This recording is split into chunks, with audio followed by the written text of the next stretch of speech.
नमस्कार दोस्तों, मैं गौतम सिंह गोकुल क्लासेस में आप सभी का स्वागत करता हूं। आज आपके लिए लेकर आया हूं इंटर बोर्ड 2021 परीक्षा के लिए जीव विज्ञान बायोलॉजी सेट 3। दोस्तों, आप हमारे पिछले वीडियो में सेट 1 और सेट 2 देख सकते हैं। VVI इम्पोर्टेंट ऑब्जेक्टिव क्वेश्चन 100% तैयारी के लिए नंबर 1 चैनल।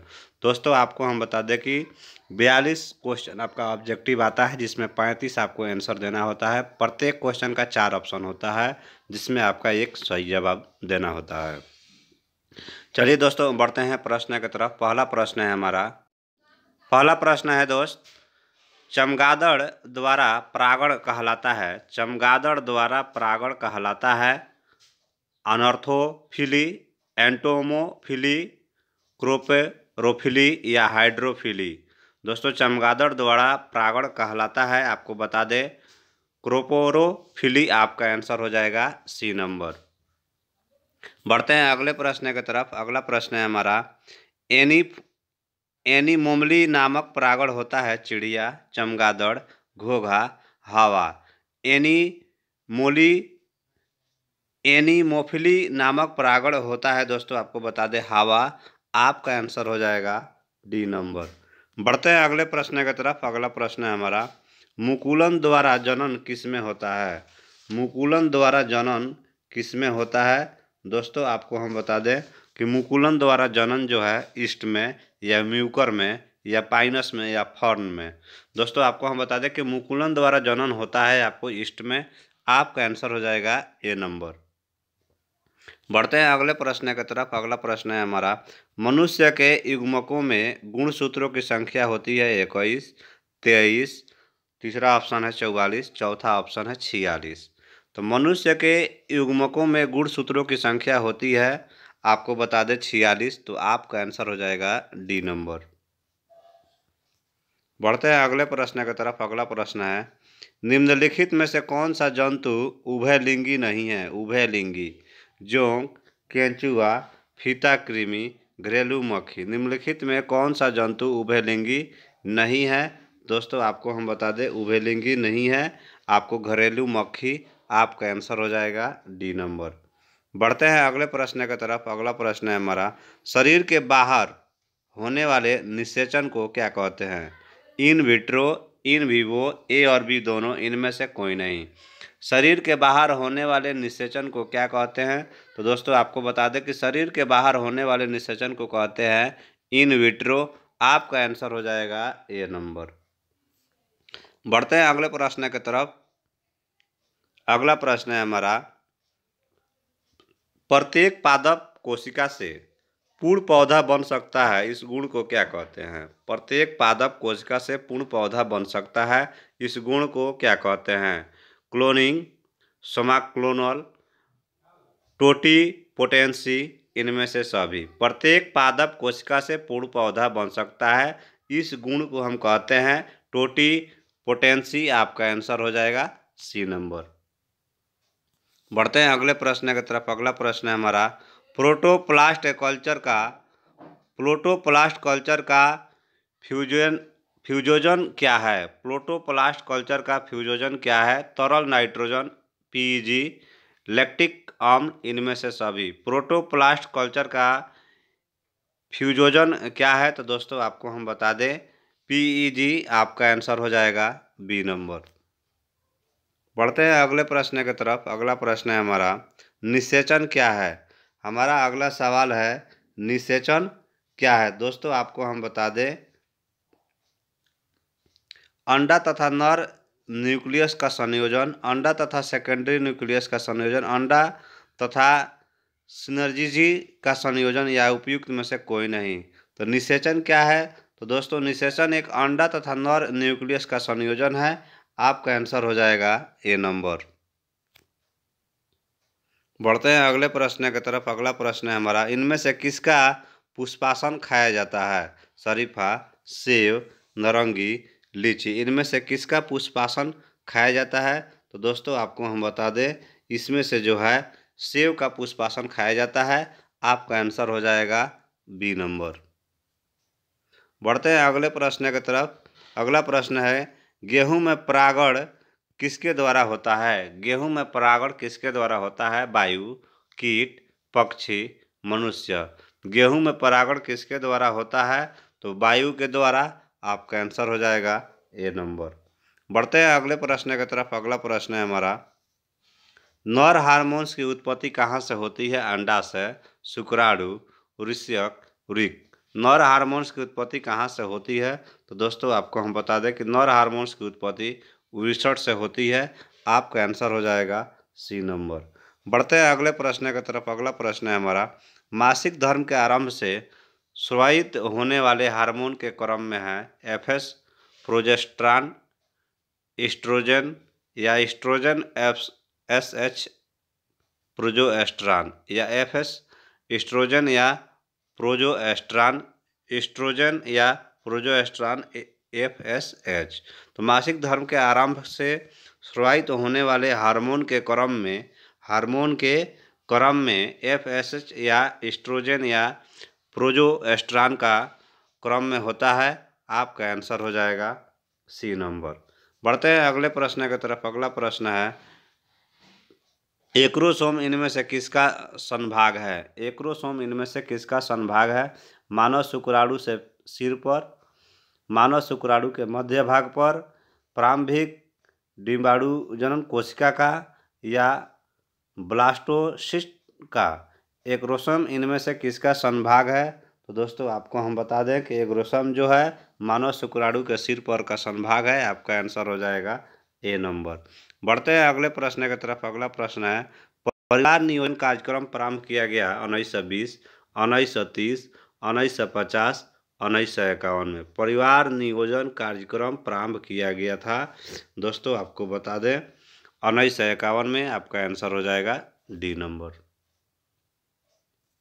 बढ़ते हैं अगले प्रश्न की तरफ। अगला प्रश्न है, एक जीन जोड़ा दूसरे जीन जोड़े के प्रभाव को रोकना है किसमें? प्रभाविकता, पॉलीमेरिज्म, एपिस्टेसिस या अप्रभाविकता।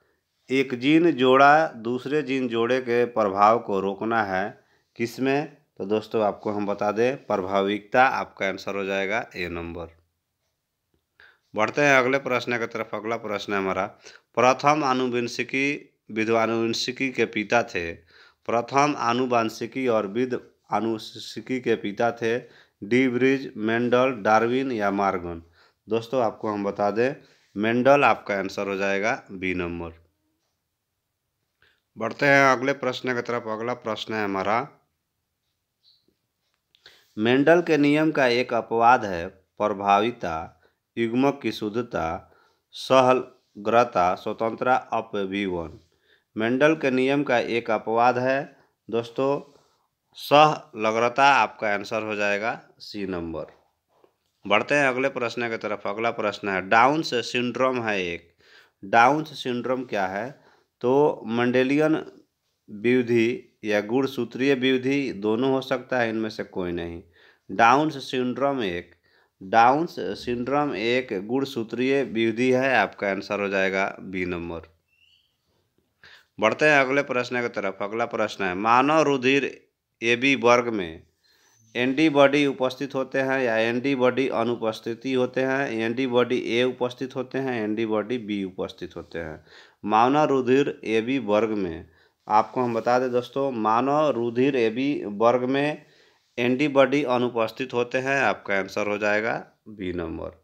बढ़ते हैं अगले प्रश्न की तरफ। अगला प्रश्न है, अंधापन के कुछ मामलों में इलाज में ग्रेफ्टिंग हेतु दाता के आँख के कौन सा हिस्सा प्रयोग में ली जाती है? अंधापन के कुछ मामलों में इलाज में ग्रेफ्टिंग हेतु आँख के कौन सी हिस्सा ली जाती है? Lens, retina, cornea, choroid. तो दोस्तों आपको हम बता दें कि आपका आंसर हो जाएगा कार्निया, सी नंबर। बढ़ते हैं अगले प्रश्न की तरफ। अगला प्रश्न है हमारा, प्रतिकोडोन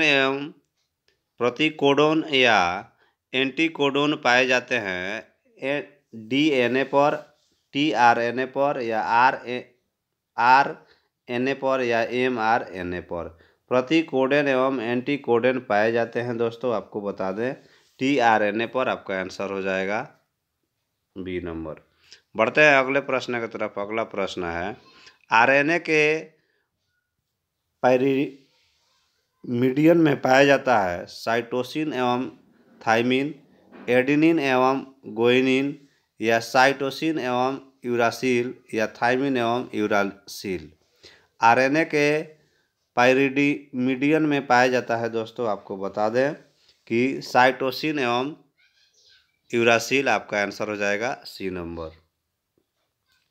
बढ़ते हैं अगले प्रश्न की तरफ। अगला प्रश्न है, HIV निम्न में किस कोशिका पर आक्रमण करता है? HIV निम्न में किस कोशिका पर आक्रमण करता है? बी कोशिका, टी कोशिका, एपिथेलियम कोशिका, या टी हेल्पर कोशिका। तो HIV निम्न में किस कोशिका पर आक्रमण करता है दोस्तों? आपको हम बता दें टी हेल्पर कोशिका पर। आपका आंसर हो जाएगा डी नंबर।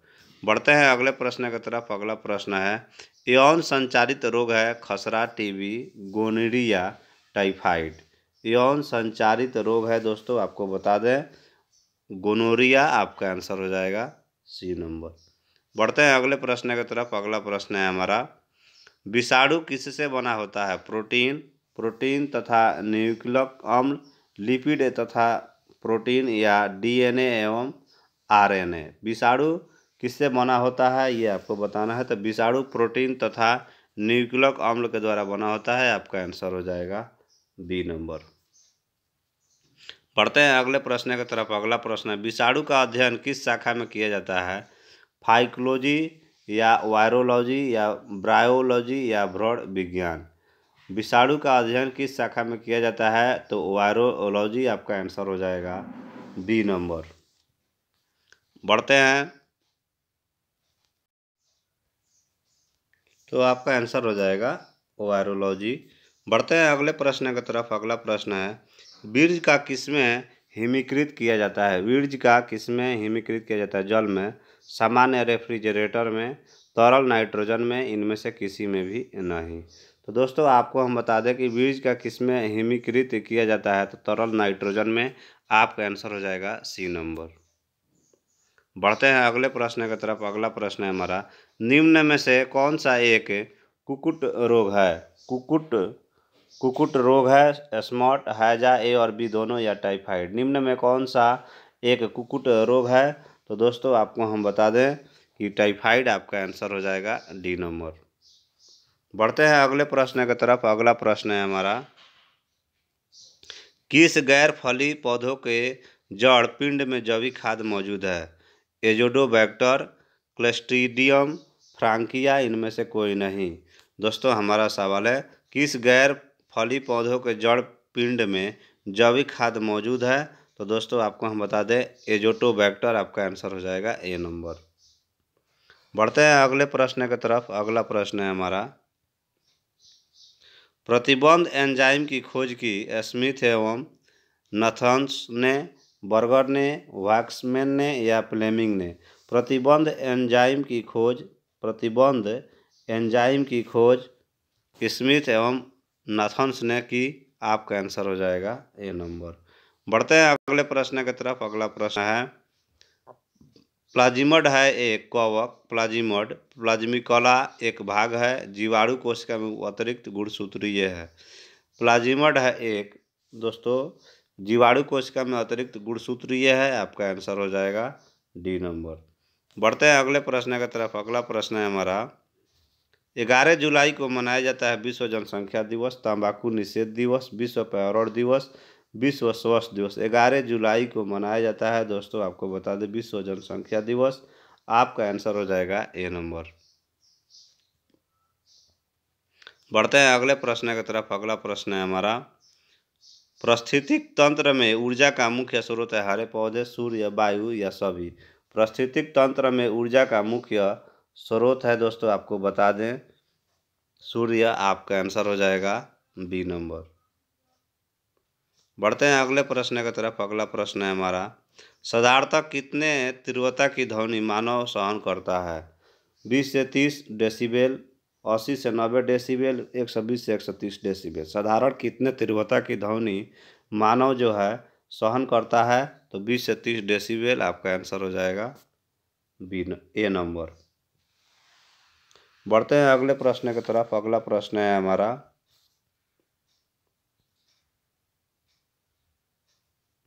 निम्न में किसमें बाह्य निषेचन होता है? मेढक, हिरण, मनुष्य, घोंघा। निम्न में किसमें बाह्य निषेचन होता है? तो दोस्तों आपको हम बता दें मेढक में।